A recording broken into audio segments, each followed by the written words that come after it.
Good morning and warm welcome to the 11th meeting of the Constitution, Europe, External Affairs and Culture Committee in 2025. We have apologies from Keith Brown MSP and we welcome back to committee Jackie Dunbar. Our first agenda item is a decision on whether to take a draft submission to the UK Government's consultation on the UK Internal Market Act 2020 review and also draft a report on part of 2 of the review of the UK-EU Trade and Cooperation Agreement inquiry in private at future meetings, as everyone agreed to do so. Thank you.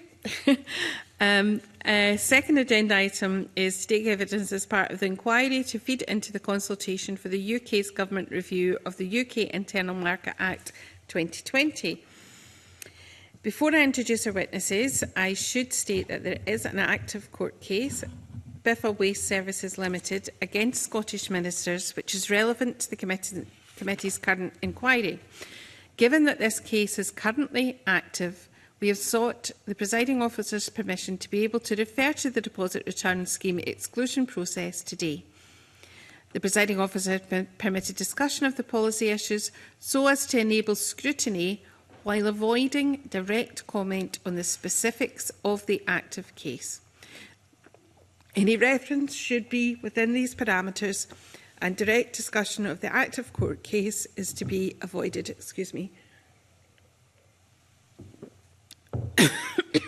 So welcome to committee, our first panel, and we have Mark Strathy, Senior Policy Advisor for Devolved Nations Institute Director Scotland, and Mag Simpson, Scotland Deputy Director of Policy, CBI Scotland.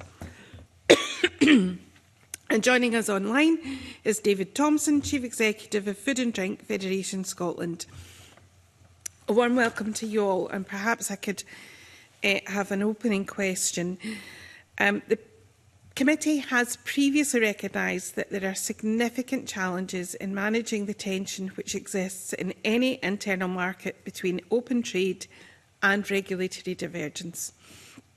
Can I ask what your views are on the impact of that tension on businesses and what opportunity does the review of UKEMA provide to address this tension? And if I could maybe go to Ms Simpson first. Thanks. Thank you very much, Convener. Thank you very much for having me this morning. Appreciate you giving us a chance to come and speak to you.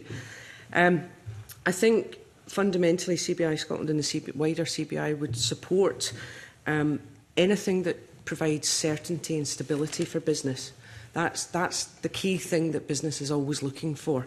And anything that causes confusion or uncertainty creates barriers to doing business in Scotland. It's kind of that simple.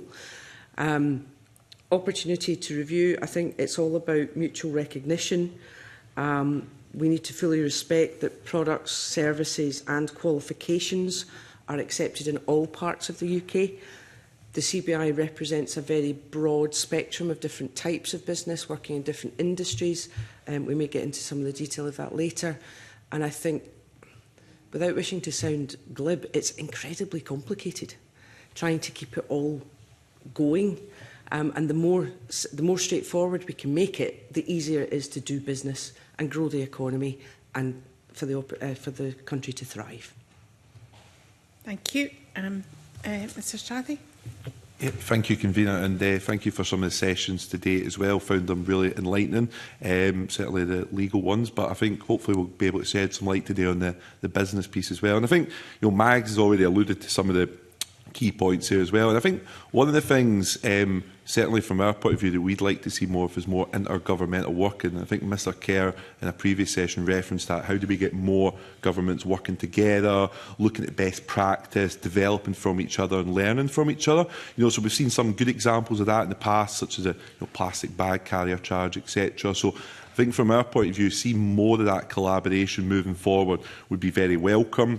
I mean, I think, as Mag said as well, the key here is, businesses are already going through a really tricky time and trying to get their head around different arrangements across the EU piece. There's possibly impending tariffs looming as well. So it's a very complicated regulatory environment right now. So as best as possible to get a more streamlined process, something that works for all, but also has room and scope for devolved powers across the UK to be able to make those relevant sort of necessary scope amendments that they see fit is important. So I think striking that balance, but also having the scope of devolved governments being able to, tailor it to their needs is something we would still support as well. Okay. The committee report in 2022, we had... sorry, David Thompson. Sorry, David, I omitted to bring you in there. Sorry about that. Don't worry, it's my fault for being on the telly, and apologies for not being able to be there in person with you. From a Food and Drink Federation point of view, we support, the idea of an Internal Market Act. The importance in our case of being able to sell goods all across the UK is of fundamental importance to the success of our business. And of course, businesses who do sell across the whole of the UK, from England to Scotland, from Scotland to England, from Wales to Scotland, and so on, needs surety of regulation, and they need a clear path.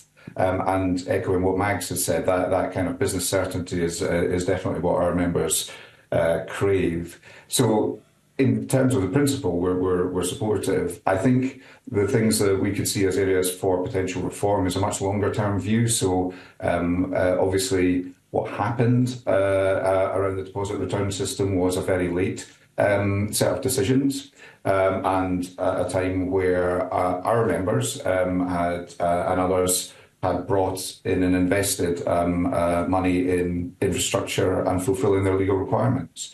So it's those kind of areas where we think, actually, can we use the Internal Market Act and the common frameworks to have a clearer, more transparent, longer term framework for regulation that allows businesses to plan in the longer term? Thank you.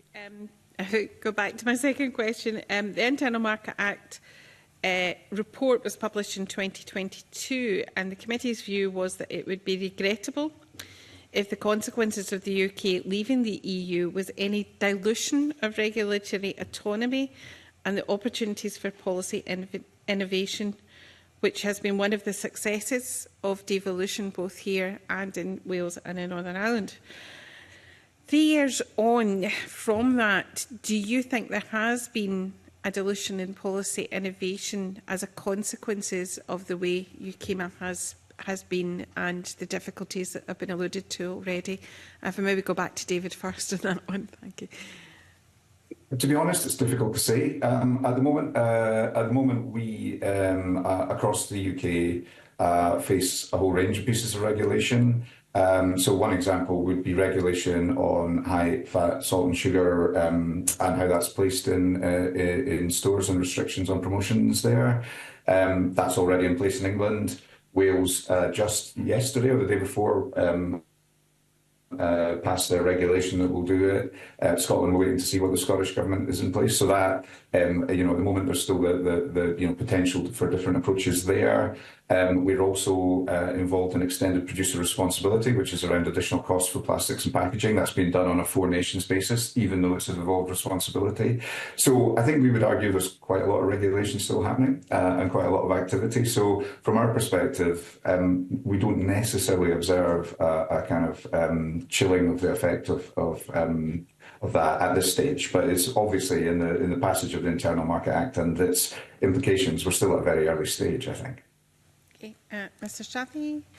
Yeah, I mean, I think broadly speaking, I think David's absolutely spot on. I mean, I think that, in terms of the devolution settlements, we've not seen a massive change as such. I mean, I think there's probably been a little bit of uncertainty, particularly around the exclusions process, which has created some, and I know we might get onto that a little bit later on, but I think if there's any uncertainty, that's probably been the one area we've noticed the most. But I think on the whole, I wouldn't say there's been a massive divergence from our point of view. Okay, and I'll keep it simple, exactly what they said. Okay. It's always helpful, thank you. I'm going to move to questions from committee members, and if I could bring in Mr. Stewart first. Thanks. Thank you, Convener. There are a number of common frameworks that apply to Scotland. I think there's 26 in all that fall into the various categories. And we've already heard about the common frameworks are based on agreement and not imposition. When it comes to that process. But enhancing clarity around the common frameworks how useful do you think that would be, even if nothing else has progressed at this stage? Because there are still, we've heard already that there are still some frictions and there are still some difficulties.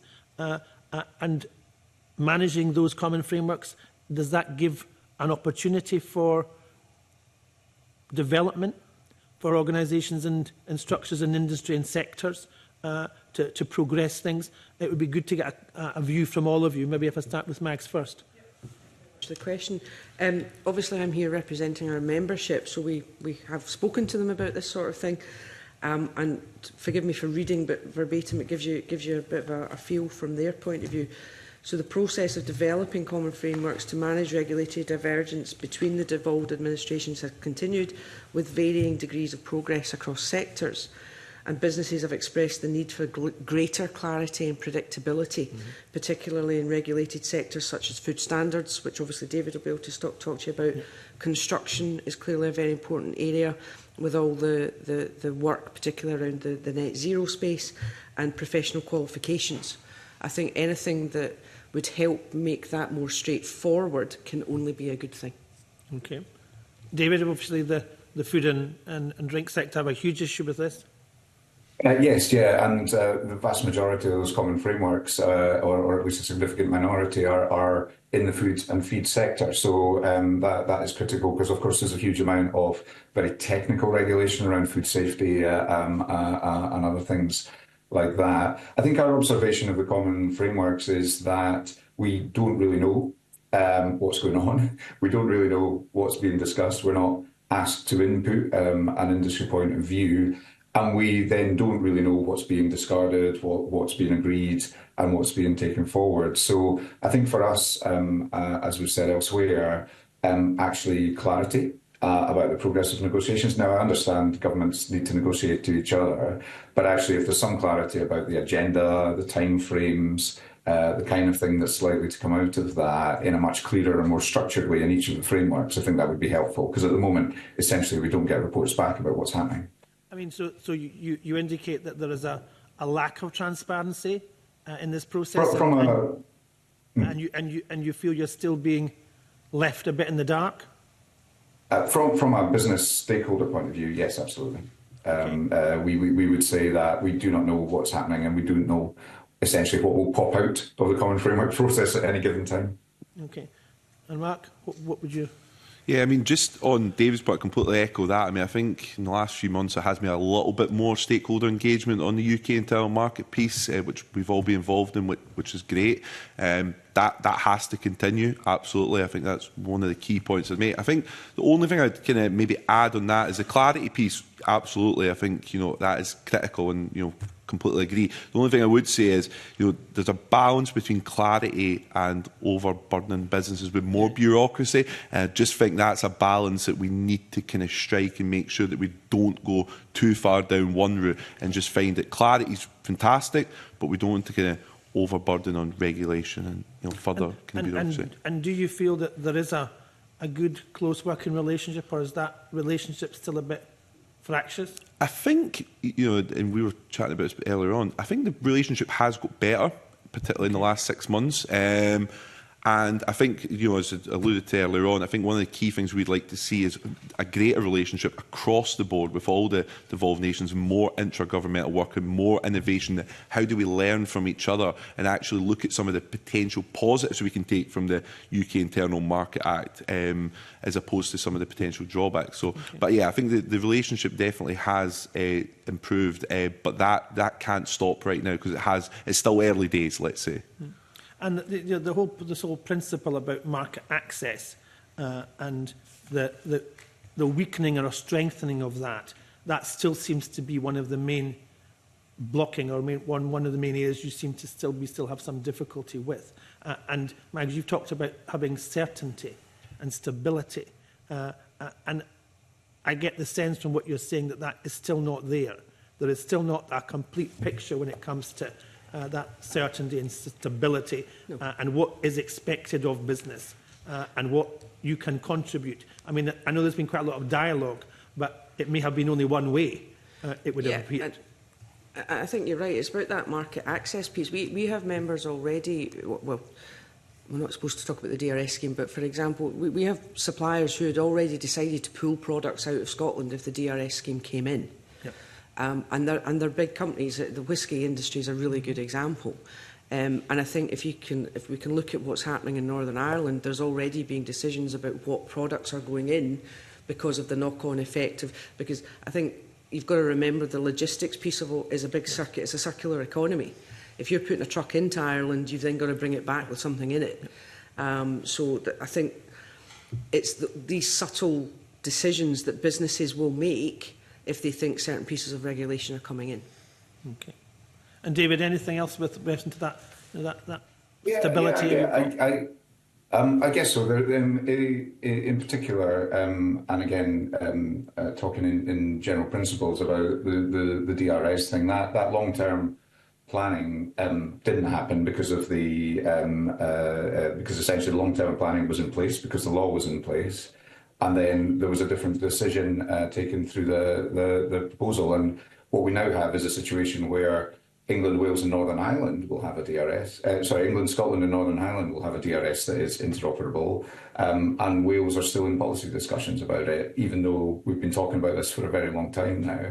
And so it's that level of uncertainty. Wales, in this case, have not brought the regulation forward. So we don't yet know if it will pass the Internal Market Act test. And we don't also know what political decisions will be made around it at the particular time that their regulation is brought forward. So it's that kind of thing that breeds uncertainty, and businesses ask the question of us all the time: is this an Internal Market Act issue? Is this something where the devolved government will actually have to do something that isn't the same as what it wants to do, because there will be an intervention by the UK government. So that still breeds a lot of uncertainty, and if we can get away from that, I think everyone benefits. And Mark, anything from you? Yeah, I mean, I think the only kind of final point I would add on that is, making businesses part of that conversation around that, because right now, they aren't part of that. So I think, if you want to build a greater level of trust, we were talking about greater collaboration earlier on, bring businesses into that conversation as well, and obviously, we can help aid that as well, all of us here. But I think, hearing directly from them, what impact that's caused. I mean, Mag's already alluded to some of the issues there as well, but I think that really brings it to life. And, sometimes hearing it from the kind of horse's mouth, as it were, is even more impactful to realise the impact of decisions and timescales, etc., on businesses. And do you still feel that you are being consulted or supported by government? I mean, I would say certainly in the last few months, I would agree. I mean, I think before that, I would say kind of the kind of consultation period, was a bit hit and miss at times. But I think right now it feels like we're on a good process. Things like this, very much welcomed as well. So I think that approach across the devolved nation seems to be taking place. As I say, I cover the other nations as well. So I can only speak for those that certainly, across the board, I feel fairly consulted on it right now, yeah. Thank you. Thank you. If I could come back to the answer, David, that you were given when Alexander was asking about transparency. Obviously, as a parliamentary committee, we find this very frustrating in that it's done through the common frameworks. It's mainly civil servants, and there isn't the opportunity to, ask UK ministers about decisions that are made in Scotland. But I was a bit concerned when you were saying, because my understanding is that the common frameworks were designed with stakeholder engagement, and that there were industry experts or professional experts on the common frameworks relevant to their areas. But from what you're saying, it sounds as if that there's not a great understanding of that, or you don't know how they were chosen or whatever.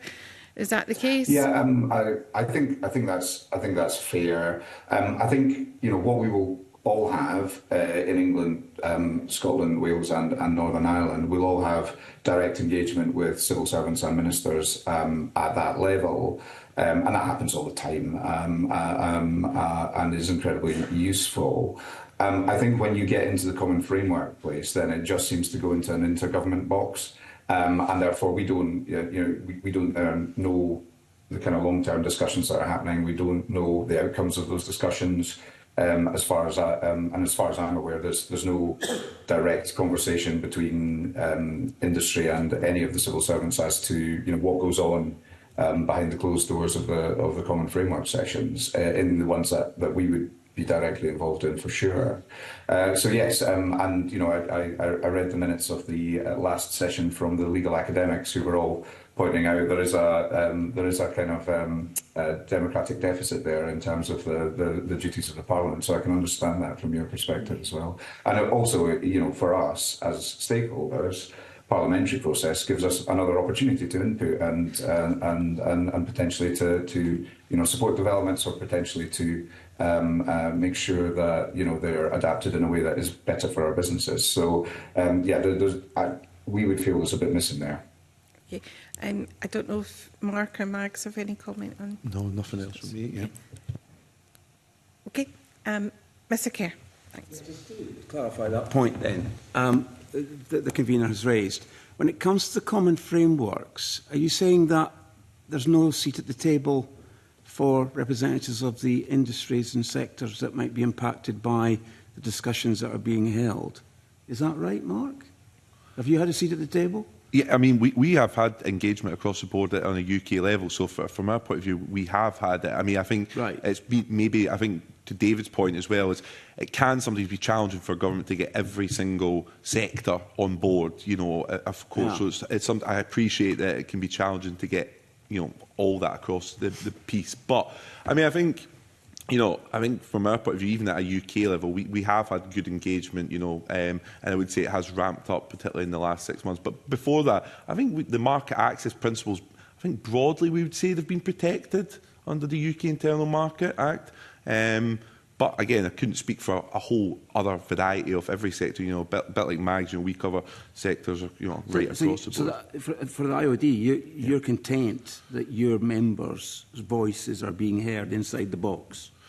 I mean, I think it was described by David. Yeah, I mean, I think there's always room for improvement. I mean, I would say, as I said earlier on, that I think in the last sort of 6-7 months, we've had greater engagement on that point. I would like to see a little bit more. You said the UK, is that also Scottish? And Scottish, yeah, and Scottish, exactly, right. yeah, and Scottish, yeah. Good. So, but I would say there's still room to go, because it has only been, in the last 6-7 months we've seen a real kind of uptick in activity. Right. So I would still say, good progress to date, but still room for improvement.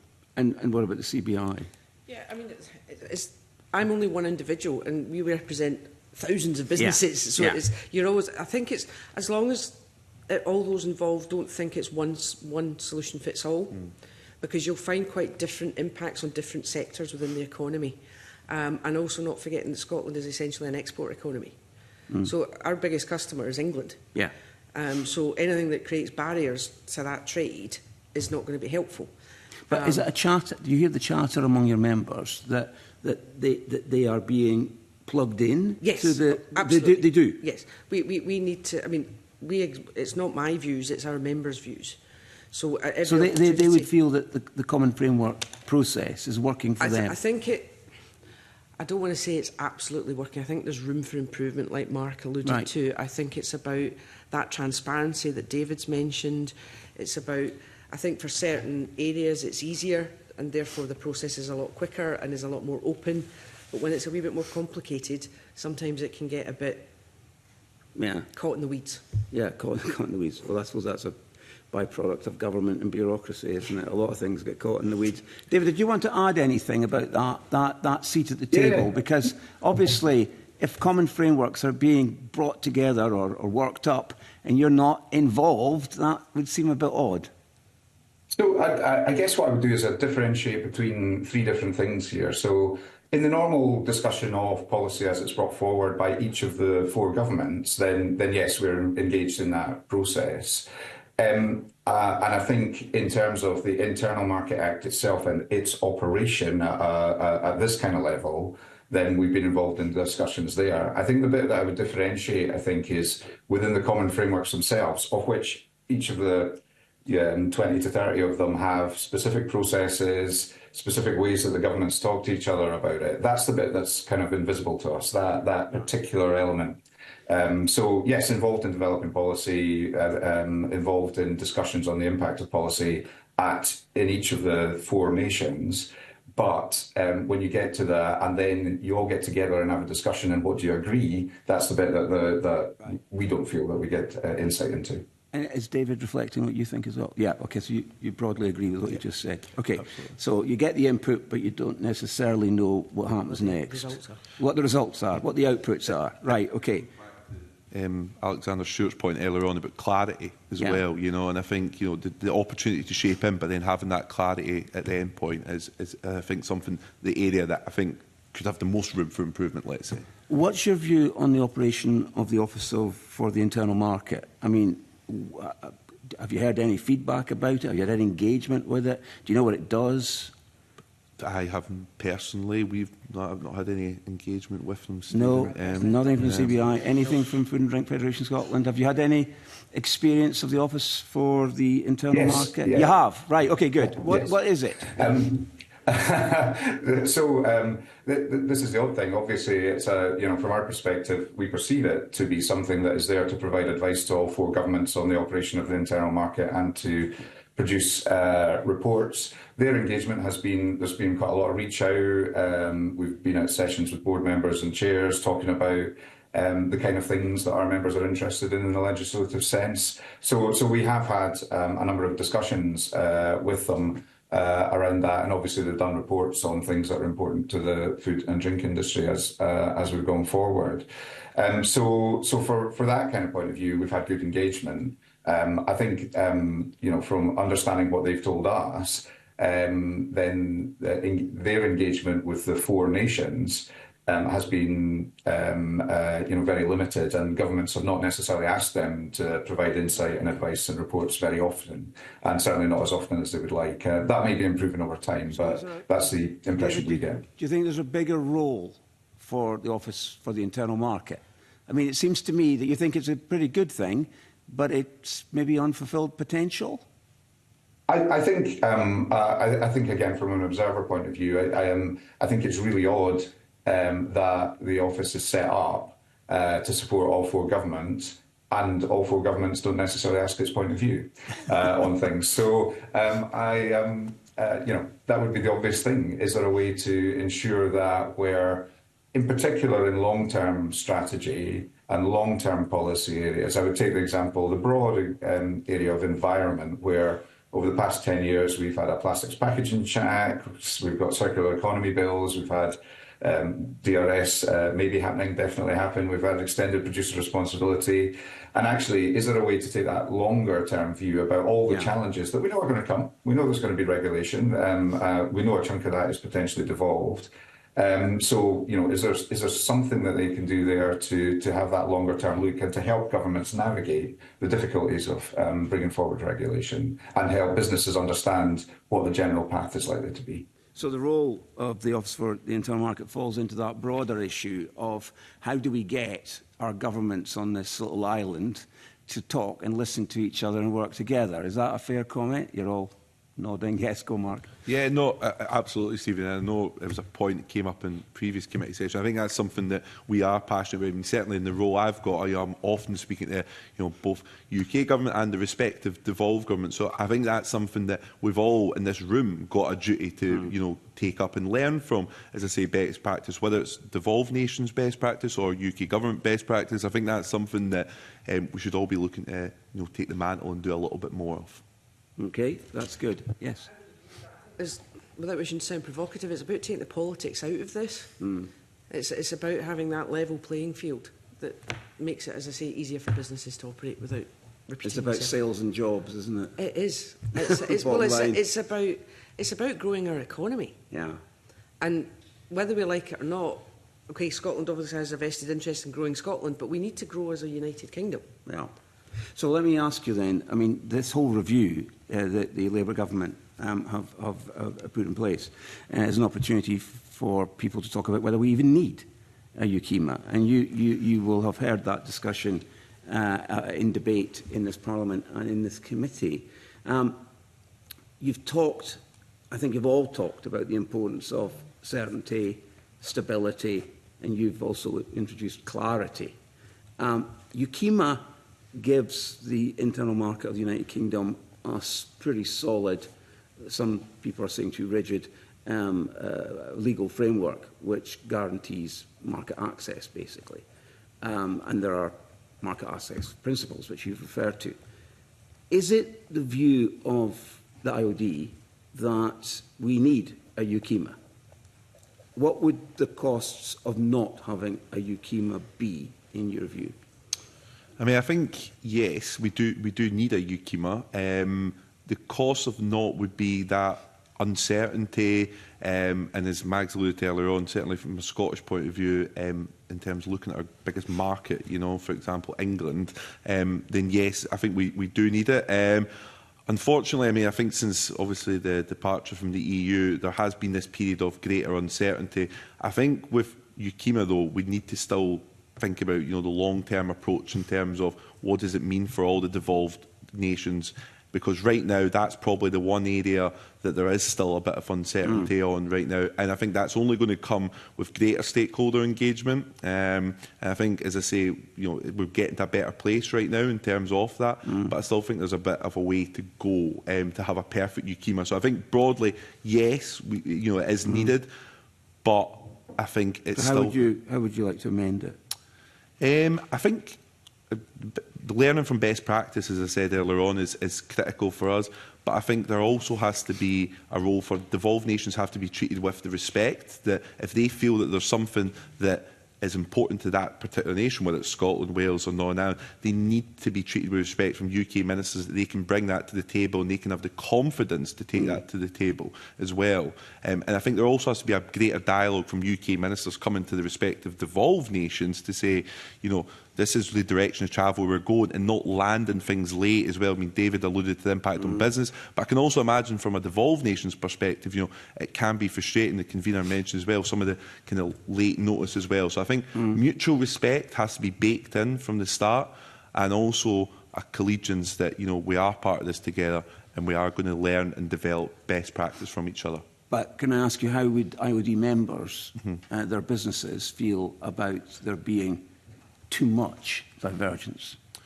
Yeah, I mean, the divergence piece is always a tricky one, Stephen. I mean, we did our State of the Nation, you know, we spoke about tax divergence, for example, in Scotland. And yes, divergence is a concern. I think divergence in proportion where it's relevant and where it's necessary is the key. Divergence for the sake of divergence, you know, that's an issue. But I think where it's proportional and where it's represented, then I think that's okay, you know, because that's the whole purpose of devolution. Places across the UK are different. There are different needs across this island, as you said earlier on. So I think, again, it's finding that balance as well. And I think, you know, that's some of the points we've had members saying it's easier working with Holyrood in the Senedd. We've had others saying, you know, it's easier working with Westminster. You know, so people have different experiences as well. And I think that's kind of I think that's okay as well. No, that's very good. What about CBI? Yeah, Same so set of questions, really. Same questions. Yeah. I think it's important. Why does it matter? So the UK internal market totally underpins economic growth and investment stability. It's that essential. I think it is that essential. And I think as long as there's mutual recognition and non-discrimination, so we can't benefit one part of the UK to another. That doesn't make any sense. And I think if you do have divergent regulations, all it does is put costs up. It's going to increase costs, it reduces competitiveness, and if most businesses operate across the four. There's very few that exclusively operate in one of the four. So I think it is absolutely, it protects supply chains and it makes sure that businesses can operate efficiently across the UK. Because if you start building in these barriers, I alluded to earlier, the logistics of it all, we need to have free-flowing trade within the UK. Otherwise, we get the situation we've got with Brexit. So how would you want to amend UKEMA in any way? I can't think of anything off the top of my head. You're fairly content with the legal framework? I think, taking on board what Mark's comments are, I think is that there should be the opportunity, if there's something that the Scottish Government or Scottish Parliament feels extremely strongly about, they should have the opportunity and should be respected to go to the group and say, this has to be different and this is why. As long as it's evidenced and it's been thought through and there's no weird and wonderful thing that come out. I mean, I don't know. Yeah, that's how I would approach it. You're really calling for a clear understanding of the pathway by which divergence might occur. Yeah. And what's the basis for it? Yeah, it has to be evidence. It has to be, you've understood what the knock-on effect could be for the supply chain. Yeah. You can understand what it means for consumers, understand what it means for the costs of that product, what it means for the businesses trying to deliver that product or service. So businesses need to be in the room. Yeah, totally. Yeah, yeah. David, same set of questions for you. Sure. I won't repeat what Mags and Mark have said because I agree with a lot of it. From our perspective, obviously, our businesses want, as much as possible, one set of rules, or at least an interoperable set of rules across the whole of the UK. So they support the principles or the ideas of the Internal Market Act for all the reasons that Mags has outlined.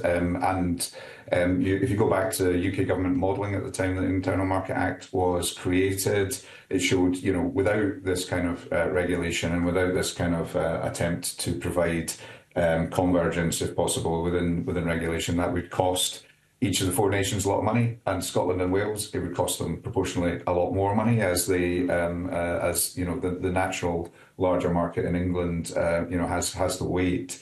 So we would agree that it's in principle we need something like it. It also underpins our ability to do international trade deals. We've not covered this particularly, but it's one of the ways where the UK government, which has responsibility for international trade deals, can actually ensure that those deals are delivered across the whole of the UK as a result. So that's an important element that we've not touched on. If I were to change it, then I will go back to what I've been talking about all the way through the session, which is longer timescales, more clarity. So when do you make the decision about Internal Market Act being breached or not? When do you make the decision about putting in place an exemption in particular? And that should be much earlier in the process than we saw in the deposit return scheme system. And you know that I won't go into it, obviously, but that is both an illustrative and a not very illustrative example, because it's a particular time, place and point. The Internal Market Act had just been brought in and it became the first kind of cause célèbre of that. So, that it tells us how not to do it in terms of a late decision when money had already been spent. So is there anything to ensure in the Internal Market Act that all four nations are kind of beholden to a much earlier set of decision-making around, in particular, exemptions? So it's all about, from what I think you're saying, please do interrupt me and say otherwise, but it all seems to come down to a better culture of working together, better understanding with each other, and you know, the whole collaborative approach to making things work for everybody. Yeah. Mr Harvey. Thank you, Convener. Good morning to the panel. I'll make no secret of the fact that I'm a critic of the Internal Market Act. I think it strikes fundamentally at the respect for the devolution settlement and the ability of the Scottish Parliament and the Scottish Government to make decisions that the Scottish people have given the authority to these bodies. But in reality, we know it's not about to be abolished. The UK government isn't going to make a sweeping change. It may not even make major surgery to it, but there's some scope for specific tweaks. So I just want to ask you about some of the specific proposals that have come from other witnesses in the inquiry. Recognising the need for, or the desire for certainty, but as Mark Strathy said, this is about striking a balance. It's never going to be 100% certainty. And there will be circumstances where divergence is justified, and that's a political decision that's democratically accountable. One of the arguments for change is that the very broad, undefined discretion that the UK government has on the exemptions process should be replaced with a specific, defined set of criteria for exemptions. It seems to me that would give some greater clarity and certainty both to governments and to stakeholders about how the operation of the Act and the decisions would be made.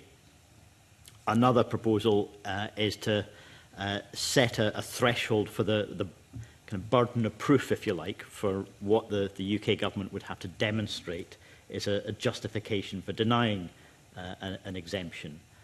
Are those the kind of specific changes that, well, I'll put the case that they would strike a better balance in terms of giving some clarity, both for governments and stakeholders, but also respecting the democratic legitimacy of the different levels of government. Is that the kind of change that you would be comfortable with?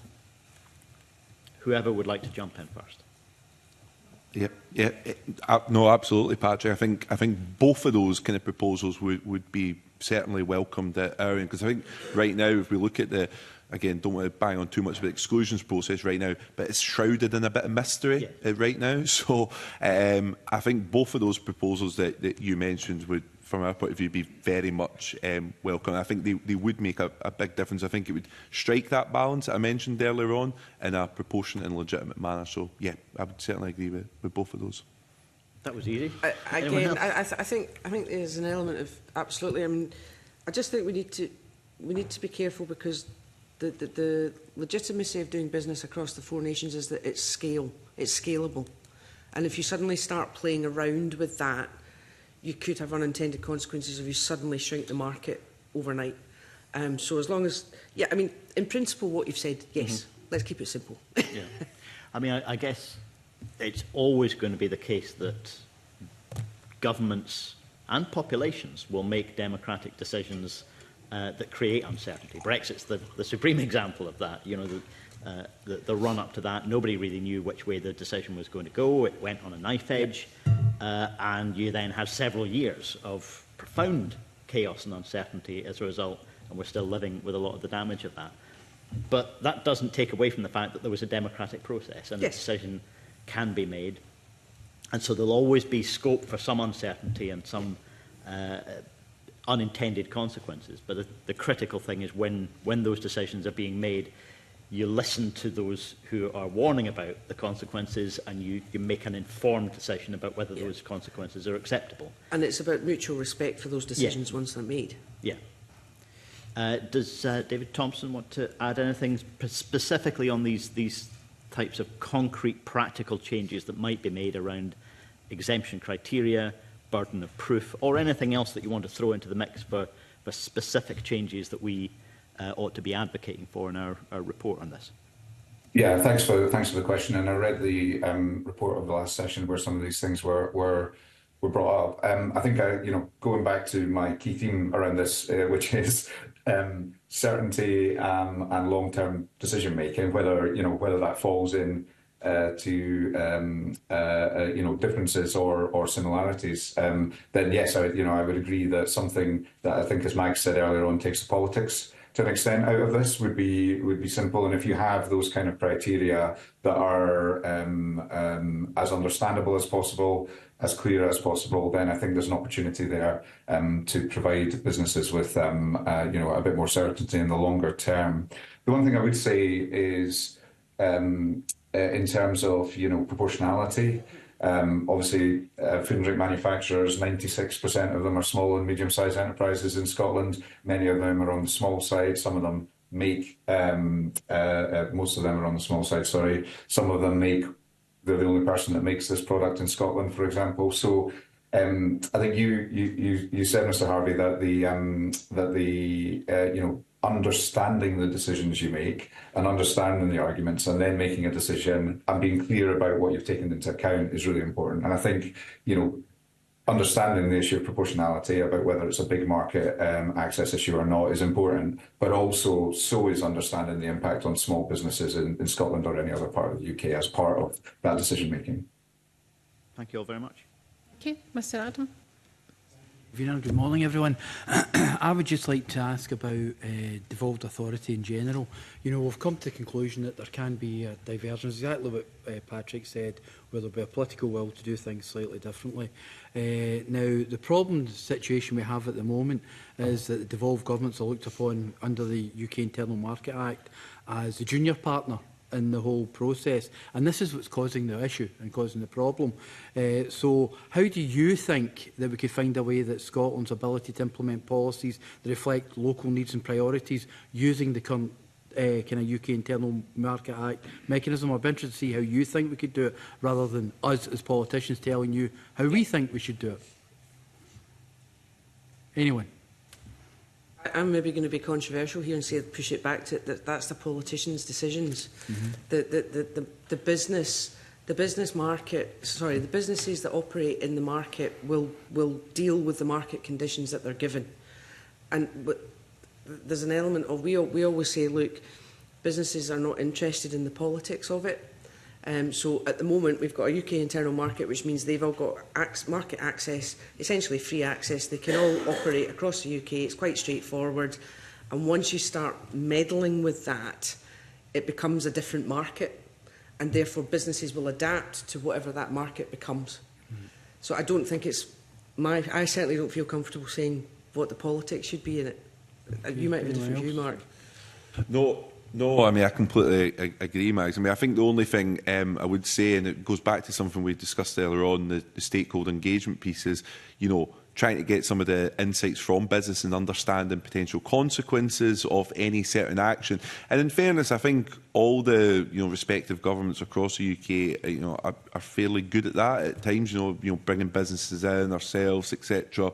To that conversation. But I guess it's not to get complacent in that and always bake that in at the start, because I think over the last couple of years, David mentioned as well, there has been unfortunately some instances where the consequences for businesses maybe haven't quite been considered as much as they should have. So I think that's the only kind of point I would add there. But I think Mags makes a really good point in the sense that businesses respond to the market conditions they're given, and it's changed quite a lot over the last few years as well. And businesses, I think the key thing here, they're always adaptable, they're always resilient.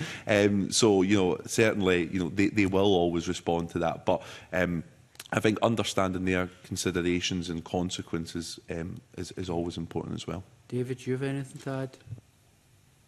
I wouldn't dare to tell the committee how to do its job, but the I guess the engagement here. It's a bit of yes, absolutely. Engagement. But I suppose the interesting thing which I picked up on the last session, obviously, when devolution was brought in place, we had the European settlement, and there were a set of structures that supported the common market in that settlement. And I read in the committee papers from last time the differentiation between what we have with the UK Internal Market Act and what was in place in Europe. So we did have a set of constraining factors within Europe, but they were handled slightly differently. And I wonder, and this is just me wondering, is there a way that we could, again, seeking to take a bit of the politics out of it, is there a way that we could do that in a more neutral manner going forward, rather than it being perceived as one government against another government in the way that it works? Funny you should say that, David, because that leads on to my next question, which was effectively, I would say, as a politician and as an SNP politician, the UK Internal Market Act is an act of political intervention. It's been done by the UK government for a specific reason, to actually limit the devolved authorities to actually be able to make the differences that they want to do within their areas of responsibility. Now, there was a way we worked before, if we're talking about taking the politics out of it, there was a way we worked before with the common frameworks, where we used to work, we take the politics out of it, we would all go to a wee room, and we would argue about what we believed the way forward. Then we would come back with a settlement of how we agreed to go forward. And that, to my example, would probably help business in so much that here are the rules and regulations, exactly what Mark Strathy said earlier on. Here is how we're going forward with policy. Both governments have agreed it, so let's go on. So the UK, and my argument is the UK Internal Market Act has created that political situation that we now find ourselves. I know you can't and you won't mention anything on that, that's my opinion. But there are better ways of working, and there were better ways of working, and it creates that kind of stability that the marketplace is looking for. Yeah, I mean, I think, as I said earlier on, Mr Adam, as well, it's the key is here about that better working relationship together. So the principle of what you described earlier on, I think everyone would be fully supportive of that as well. I think from a business point of view as well, you'd be thinking, well, actually, governments are working together here to find out, the best market conditions as well. This hasn't been baked in a kind of political manner as well. We've kind of thrashed it out behind the scenes, as it were. So I think that kind of piece about working together, and I think earlier on you mentioned the piece about junior partner.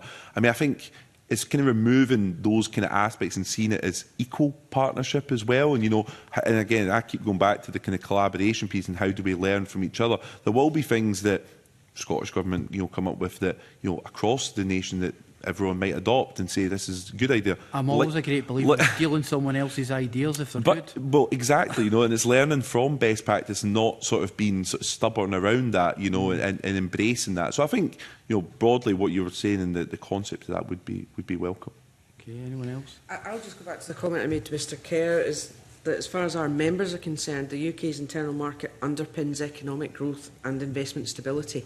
And we're in a world where, let's be honest, it's gone a bit mad. It's just crazy. And as the UK, we are trying to attract companies to come and invest in this country. And if we were suddenly to throw the UK internal market up in the air, I worry what on earth that signals to the rest of the world. And bearing in mind we're in a very competitive world market, we're all competing with everybody. And that's because of, well, partly because of what's going on in America, because of what's going on in Europe. Yeah, I suppose be careful what you wish for, would be my advice. Is that allowed? I think we could debate that part we could, quite a but bit. let's not do David. that. So as I said in my answer to your last question, because of the way that the Act is constructed, there are senior and junior partners, and I wonder how we can get out of that. You talked about common frameworks and things like joint ministerial committees and a whole range of different things that operated since the start of devolution, sometimes better, sometimes worse, sometimes in abeyance. And I guess I'm interested to see how those develop with the new UK government, and whether there can be a way that kind of structure, in the way that common frameworks are designed to do through the Act, kind of necessitates much more agreement through those frameworks, rather than relying on a kind of what is essentially a pretty rough legal backstop that nobody's particularly tested at the moment in terms of the Act itself. Because the common framework stuff is a way of doing that without going anywhere near the legal backstop, as some people have described it, of taking a court case under the Act. Thank you, Convener. Thank you. Mr Bibby. Thanks, Convener. Obviously, we've talked at length. I think you started, Mr Strathy, by talking about the balance to be struck between having the ability to have some regulated divergence by devolved governments and also maintaining that frictionless trade across the United Kingdom. Both of those are good things, but sometimes they run counter to each other. So that is a difficult, I think we all accept that's a difficult balance to be struck. And clearly that does take us to the place, as we've discussed already, to common frameworks, to common sense, to cooperation instead of conflict. I wonder, in addition to the points you made about the Internal Market Act as is, if you would share concerns that any legal changes to the Act could result in a situation that, notwithstanding the concerns about regulated divergence, but you could create a situation where nothing gets done and there is stalemate across the UK in terms of actually making any sort of changes that could be positive for business, we need to be alive to those concerns. I don't know if Mr Stafford still with you on that. Yeah, no, absolutely, Mr. Biddy. I think that is as well, and the legal piece as well. I think it's important. We spoke earlier on about the clarity piece and how that can aid that. But I think we do need to be mindful of kind of gridlock and stalemate as well, and having the ability for all nations and the government to be flexible and being able to bring things to the table that are sensible, and if deemed to be divergent, fine. But I think the balance with the legal piece is absolutely key. And I think at the previous session there was a lot of chat about that with the kind of legal academic experts. Now, obviously, certainly wouldn't profess myself to be an expert in that space. However, I do think I would be slightly wary. I think businesses as well, I've kind of conveyed that piece about regulation, bureaucracy. It is something that does concern businesses as well right now. So adding further layers to that, I think, could be a slightly slippery slope, definitely. Mr. I know you said obviously you support the Internal Market Act, but there would be additional concern. I would pick up on what Mark said there. It's about that increasing complexity. I think we've said what. And Mr. Thompson? Yeah, obviously, I mean, our members would say in many cases, the lack of new regulation is probably a good thing in general. So there's that. But yes, I mean, we understand that innovation happens in different parts of the UK at different times. I think, again, going back to that long-term planning, if we had a long-term plan that even suggested that regulation would start in one part of the UK and then go to another part of the UK, and there was a kind of planned structure for that, that would be easier for businesses to implement, because they know what's coming as well, as compared to the fairly piecemeal approach that we seem to have at the moment. I'm not going to argue for any specific cases of deregulation, but there could be circumstances where you want to see deregulation, and if there's actually not, if there's legal changes made to the Internal Market Act, that may not happen. Well. And there's also cases where better regulation is also good for businesses as well. And I mean, the UK is kind of heralded as well as being a regulatory environment that is, seen as a kind of world leader and stuff. There's been reports over the years that suggest that. So, but there's also cases, that may well be that deregulation is the best approach, but then it could also be that better regulations the right approach. So, again, it's not that one's wrong and one's right. It is those specific cases where, deregulation might be the approach that works best, and better regulation for something else might also be okay as well. So, I don't think there's one size fits all kind of approach. But you would agree on that we need to try and avoid that gridlock situation? Oh, absolutely. I think we need to avoid the gridlock and the stalemate situation completely, because that doesn't help anyone. Thank you. Thank you. Any questions? I wonder if I could ask, so we've heard an awful lot about the most important thing for the economy, for business, is certainty and clarity in these areas, but we do have a situation now that has been demonstrated by some of the decisions that have been made, where as long as the sort of English market, if you put it that way, is analogous with the UK market because of the way that the structures are there, that it depends very much on relationships. And while we would all welcome better relationships at the moment, it does seem like a pretty precarious thing on what to pin this going forward is. So if it was being designed at the moment from scratch and we didn't have it developed as it is, do you think there's a role for an equality of the negotiators in that situation, so there isn't, we've heard the UKIMA called a coaching horses through the devolved settlements of both nations. Do you think there's a way that it could be done by strengthening and equalising the negotiations on that level? And also, we talked about the Office of the Internal Market Act, and while they can give advice, there's no compunction in any of the governments involved in that to heed that advice. So do you think that there's a necessity for a regulator, if you like, or an arbitrator who could actually make a decision when there is that kind of gridlock? So it's just an option that might be there. But I'll leave it with those two questions at the moment. So maybe go to Mark first.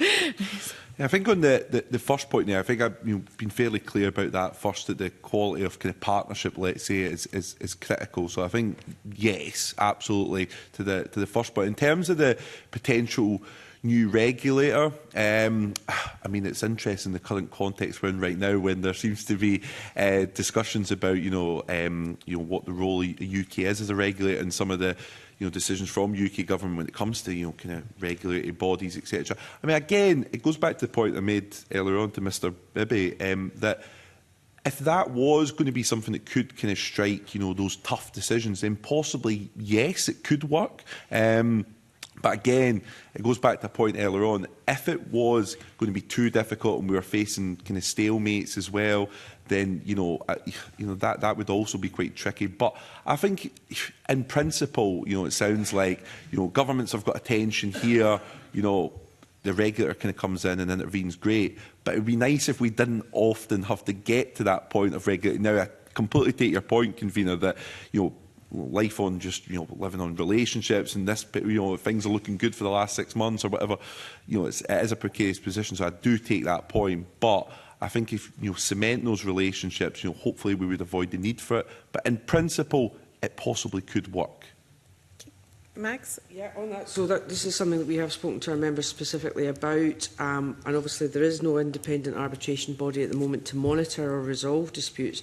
So businesses in the whole would support a neutral adjudicator that can handle those internal market issues fairly and efficiently. But our plea would be that you engage with business when designing those mechanisms. So let's not create more regulation to apply for the regulation to make sure that we're applying. Do you know what I mean? And that appears glib, but the onus on business at the moment to make sure they comply with regulation is so high. Let's not create a whole load more. Okay. Mr Thompson? Yeah, I think we're on record because I wrote it in terms of the original consultation on the Internal Market Act, saying that you know, if possible, there should be something that responds to all four governments on an equal basis in terms of the legislation, because that's a way to ensure fairness. I think, though, having said that, that's the regulatory piece. The reality is the English market is 10 times the size of the Scottish market, and you know, there's a bit where the regulation and the reality might have to have some kind of adjustment. I think in my answer to Mr Adams' question, I talked about the different structures and mechanisms that could be there. I agree with you, though, convener, that there's a you know, there's an issue there because, as I said in that answer, sometimes they've been listened to and sometimes they've not. Sometimes it's about not even party relationships, but individual ministerial or official relationships. So again, if there was a way to crystallise that a bit more sharply for the purpose of thinking about the internal market, then I think there might be advantage in there. And as I responded on earlier on in the Office of the Internal Market, I would say that there's a body there that taxpayers' money is spending and it's not being utilised. So are there better ways for it to be utilised? Okay, thank you for that. I've got a final question about the significant differences between the UK internal market operates and the EU, specifically in the area of subsidiarity and proportionality, which govern the exercise of the EU competences but are not included in UKEMA. So I wonder if you had any views on including subsidiarity and proportionality tests within UKEMA as part of the review. I'll maybe go to David first.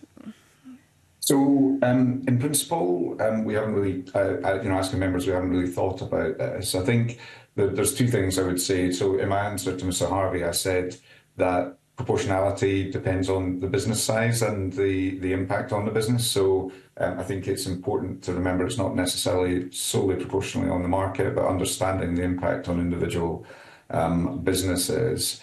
And I guess going back to Mr Billy's points about freezing regulation, as I understand and having worked at one point as a civil servant within that system, you didn't bring regulation or ideas forward until you got an okay from the Commission that in general you were in the right area. So I guess there's a danger that might freeze the innovation that we were talking about as well. So there are opportunities there, but again, doing that with an open set of eyes about its impact is important.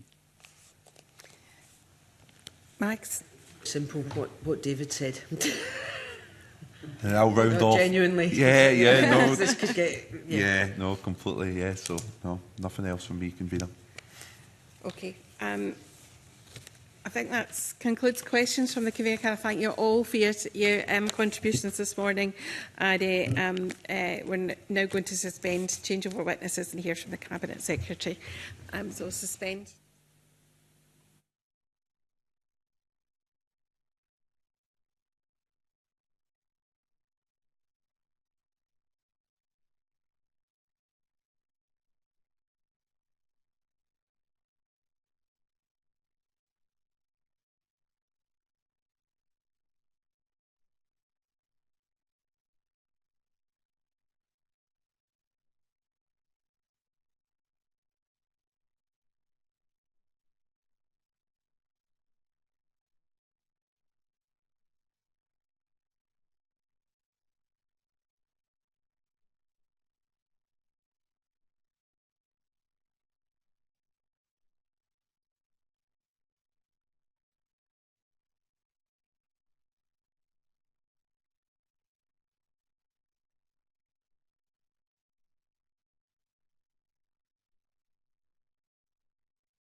Welcome back to committee. I'm very sorry to say that we have lost our very dear friend, Christina McKelvey, a friend and colleague to everyone in Parliament. Given the circumstances, we have decided to suspend today's proceedings, close the meeting, although the Cabinet Secretary has agreed to take the questions we would have put to him today through the clerks and respond to the committee on what would have been discussed today to allow us to continue our work.